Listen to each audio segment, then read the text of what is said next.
permulaannya. Ni PN ni UMNO ni. Yang dulu kata kuat bukan main kan. Nentang DAP. Pengurusi PN ataupun UMNO di Negeri Sembilan. Tarik sokongan 14. Jadi mereka ni tinggal berapa? 17. Dalam DUN Negeri Sembilan, paling kurang boleh simple. Kerusi yang boleh memerintah 19. Itu paling kurang. 14 daripada BN campur dengan PN 5. Jadi 19. Yang PH hanya 17 kerusi. Jadi mereka ni merintah dalam keadaan kerajaan yang minoriti. Tapi bila ketua di atas kata tak, mereka dah tarik balik dah. Mereka dah bersama dengan kerajaan kepada. Maksudnya apa? Siapa yang goyang dia? DAP. Itu sebab tak ada prinsip. Kau mana pun kena ikut prinsip DAP. Oleh sebab itu Islam kita dalam PAH tak. Kita tekan dengan prinsip kita. Tuan-tuan tengok Menteri Pelancongan pada hari ini. Dibuat pesta air di Kuala Lumpur. Tuan-tuan tahu ke tak tahu? Ya. Semua orang kena ada rasa benci dan marah. Bayangkan baru ni tak boleh diperuntukkan mana-mana peruntukan kerajaan untuk buat mandis terbuka hari raya open house. Tak boleh. Sebab kononnya untuk perjimatan. Zaman kita ekonomi yang sempit dia kena jimat. Bagaimana dia suruh kita jimat elektrik, jimat air, jimat minyak. Tak boleh bergerak, tak boleh berjalan. Dikurangkan kuota daripada 300 tinggal 200 liter saja. Kalau ustaz macam saya ni tuan-tuan 10 hari bulan lenyap habis. Nampak? Tuan-tuan, tak kisahlah. Kalau mereka suruh berjimat, tapi kenapa bila tiba-tiba program ni mereka luluskan? Betapa kuasanya mereka ni puak-puak ni boleh berjaya pertahankan program mereka walaupun ditentang oleh seluruh orang, seluruh masyarakat. Mufti sebut dah, Menteri Agama sebut, tapi tak guna. Semua tu tak ada function pun. Mereka juga tetap berkuasa. Ini semua al-amru bil ma'ruf wal nahyu 'anil munkar. Kalau tegur dengan lidah saya tak berkesan, tak jadi, tak berganjak. Habis tu kena guna apa? Kuasa. Kuasa yang ada ni sangat penting. Itu sebab kalau tuan tengok dalam PAS, apa dalam perlembagaan disebutkan dalam Anjir PAS. Dia kata apa di sini? Dia kata apa? Memperjuangkan. Tujuan PAS ialah memperjuangkan wujudnya di dalam negara ini sebuah masyarakat dan pemerintahan yang terlaksana di dalamnya nilai-nilai hidup Islam dan hukum-hukumnya menuju keredaan Allah. Ini adalah tujuan PAS. Ni semua prinsip ni kena berjalan mengikut apa yang kita lakukan di peringkat cawangan. Kita tak boleh diamkan. Itu sebab hari ini kita faham, mulut rakyat bukan tuan-tuan je ahli PAS kumpul lah. Di atas pagar hari ini pun tak sabar lah kalau boleh nak kerajaan ni untuk dalam masa yang terdekat. Tak sabar nak tukar kerajaan lah. Dah serabut. Diorang kata dah serabut perut lah. Tak dapat lah. Tak sabar lah. Bukan kata tak sabar. Tapi tuan-tuan, hakikatnya kerajaan yang ada ni rapuh dan tak kuat. Itu sebab siapa-siapa yang bersama dengan mereka, kita kena benamkan dalam pilihan raya yang akan datang. Cuma benda yang paling penting nombor 2 saya nak sebutkan. Lepas kita tahu perjuangan kita PAS adalah Islam, matlamat kita adalah untuk memperjuangkan Islam, iqamatuddin wa siyasatud dunyawi, menegakkan agama dan memerintah agama dengan Islam. Itu beza kita dengan yang lain. Kemudian al-amru bil ma'ruf, tujuan kita adalah untuk merintah, mensuruh manusia kepada yang baik, mencegah kemungkaran. Cuma perlu ada komitmen yang kuat daripada kita semua. Nombor 2 paling penting. Tuan-tuan, saya tengok di kampung Putrajaya ni, dalam keputusan raya yang lepas, menang lah.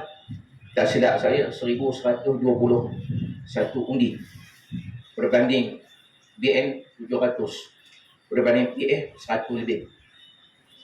100 lebih itu mungkin pokok mereka lah. Hak bukan Melayu ni lah.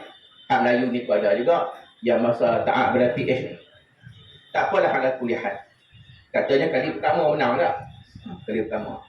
Kalau tempat saya Batu 8 termasuk Ustaz Zafran ini memang daripada dulu lagi. Batu 8 menang siang, Datuk Ibun. Kata memang tubuh kuat lah daripada dulu lagi. Tapi bila kemenangan di Putrajaya ni boleh macam tu, kemudian Palma pun sama juga, hampir 3,000 undi.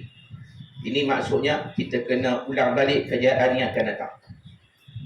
Dalam banyak-banyak majoriti yang kita menang, pada sepetang lah majoriti yang paling tinggi. Tinggal 3,800 lebih. Berbanding cakap jaring, 3,000 lebih kurang. Kemudian kalau di terus dalam 600 lebih. Jadi, pada sepetang ni adalah kubu kuat kita sebenarnya. Kubu kuat kita. Tapi walaupun kubu kuat, tuan-tuan jangan terlalu terpedaya, urut. Ingat dalam zaman Nabi dulu, dalam peperangan Hunain, Nabi SAW keluar dengan bala tentera yang ramai. Itulah kali pertama Nabi menghadap tentera musyrikin dengan jumlah tentera Islam yang berkali ganda ramai pada musyrikin. Selalunya kita pergi perang, Nabi pergi perang, jumlahnya 3 kali ganda kurang. Kali itu Nabi pergi perang, 3 kali ganda ramai. Tetapi Allah Ta'ala bagi peringatan kepada kita. Apa dia? Wa yawma hunainin idh a'jabatkum kathratukum falam tughni ankum syai'ah. Allah Ta'ala kata, pada hari peperangan Hunain itu, sebahagian daripada tentera Islam pada waktu itu tiba-tiba merasa ujub, bangga. Bangga kerana apa? Kathratukum, kerana banyaknya bilangan penyokongnya kita. Kita rasa banyak penyokong kita, kita rasa kita dah hebat. Dan kita rasa kita tak kalah dah. Nak mengekal kemenangan itu lagi payah berkali ganda daripada mengejar kemenangan. Jadi tugas kita ni akan datang, dan pada tahun ni adalah tugas yang paling berat. Kita tak ada masa dah nak tidur, kita nak mimpi, nak mengigau, kita kena bangun dan bergerak. Tuan-tuan duduklah bersama jemaah, hadirlah program. Dalam musyarat-musyarat macam ni pun salah satu daripada program yang kita kena bagi perempuan. Ketua Cawangan tadi baca satu ayat. Tuan-tuan ingat ayat tadi?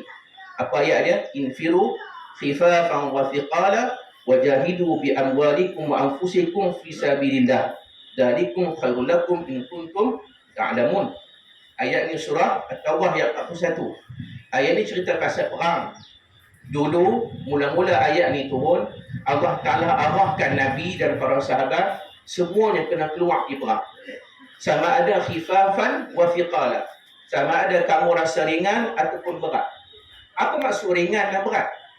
Maksud ringan itu adalah sihat, ataupun berat maksudnya sakit. Sebahagian tuan-tuan ada yang tak sihat, sakit. Tapi datang juga. Ada satu benda yang lagi bagus. Nampak? Malulah orang yang sihat tak datang, yang sakit pun sanggup datang dengan bertongkat. Khifafan wa thiqala. Ada yang disebutkan oleh ulama, khifafan maksudnya muda, syubanan. Wa thiqala maksudnya syuyukhan, dah tua. Tak kisah perjuangan PAN ni muda dan tua bersama dalam perjuangan. Mungkin ada yang kata ramai orang muda main. Tak apa, orang muda dia akan main dekat-dekat raya nanti. Jadilah mereka tudung sangkut bendera, tudung sangkut poster, tempek poster, tak apalah. Bagi mereka peluang masa dulu. Orang muda ni kurang kefahaman politik lagi. Tapi yang ada ni tetap berjuang, kekal bersama dengan jemaah. Sama ada dalam keadaan kita muda maupun tua, kata Rasulullah SAW, kata para ulama. Kemudian ada yang disebutkan bahawa maksud khifafan maksudnya apa? Sibuk. Wa thiqala sibuk. Wa khifafan maksudnya apa? Banyak kekosongan masa. Maksud kita di Manjang sibuk. Saya pun sibuk, tuan-tuan pun sibuk. Pakat sibuk dah tak. Nak cari masa pun tak ada. Tapi cari masa bersama, ikut usrah. Di Kampung Pulau Jaya saya dimaklumkan usrah tiap minggu hari Rabu. Setengah Cawangan tu sekali je sebulan. Itu pun kadang-kadang sulah. Tuan-tuan tiap minggu. Maksudnya apa? Ini satu budaya tarbiyah. Inilah sebab tuan-tuan boleh menang. Sebab apa? Sebab kekuatan tarbiyah tu sudah daripada Cawangan tadi. Kalau kita jumpa setahun sekali musyarat ni tak jadi. Tak jadi. Dia akan lebur juga. Dia mesti jumpa, tambahkan pengetahuan, fikrah Islam. Barulah difaham, dia berada dalam PAS ni untuk apa. Kita dalam PAS ni ada tujuan, ada matlamat yang disebutkan tadi. Jadi sama ada tuan-tuan mudah ataupun senang.